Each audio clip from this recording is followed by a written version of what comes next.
നമുക്കേവർക്കും അറിയാം സ്ട്രോക്ക് എന്നത് ഒരു അടിയന്തരാവസ്ഥയാണ്.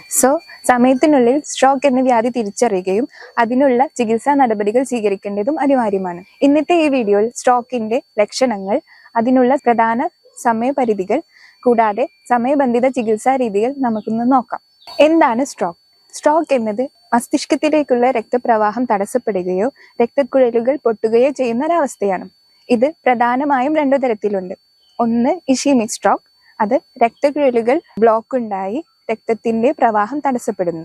രണ്ടാമത്തേത് ഹെമറേജിക് സ്ട്രോക്ക്, രക്തക്കുഴലുകൾ പൊട്ടി മസ്തിഷ്കത്തിലേക്കുള്ള രക്തസ്രാവം സംഭവിക്കുമ്പോൾ. ഏത് തരത്തിലുള്ള സ്ട്രോക്ക് ആയാലും ഹോസ്പിറ്റലിൽ വേഗത്തിൽ എത്തിക്കുക എന്നതാണ് മുഖ്യം. ഒരു സ്ട്രോക്ക് വന്നാലോ അതിന് ഫാസ്റ്റ് എന്ന രീതി ഉപയോഗിച്ച് നമുക്ക് ലക്ഷണങ്ങൾ വേഗത്തിൽ തിരിച്ചറിയാം. എന്താണ് FAST? F face drooping, A arm weakness, S speech difficulty, T time to call emergency.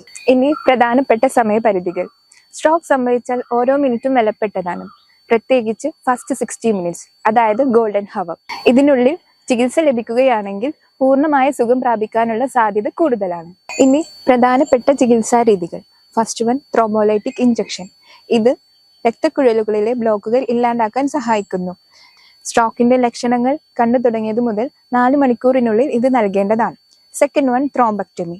Thrombolytic injection കൊണ്ട് മാറ്റാൻ കഴിയാത്ത സന്ദർഭങ്ങളിൽ നമുക്ക് ത്രോംബക്ടമി ചെയ്യാം. ഇത് 6 മുതൽ 24 മണിക്കൂറിനുള്ളിൽ ചെയ്യുന്നതാണ് ഉത്തമം. കൂടാതെ ഹെമറേജിക് കണ്ടീഷനുകളിൽ ക്രേനിയോട്ടമി പോലുള്ള സർജിക്കൽ മാനേജ്മെന്റ് ചെയ്യാം. നമ്മുടെ ചില തെറ്റായ വിശ്വാസങ്ങൾ സ്ട്രോക്ക് ചികിത്സയിൽ വൻ ദോഷങ്ങൾ വരുത്താം. അതായത് സമയത്തിന്റെ പ്രാധാന്യം അത്യാവശ്യമാണെങ്കിലും ഗോൾഡൻ ഹവർ കഴിഞ്ഞാലും ചികിത്സയിലൂടെ മെച്ചപ്പെടുത്താൻ കഴിയും. അതിനാൽ വൈകാതെ ഹോസ്പിറ്റലിൽ എത്തിച്ചേരുക. സമയവും ശരിയായ അറിവും ജീവൻ രക്ഷിക്കും. Thank you.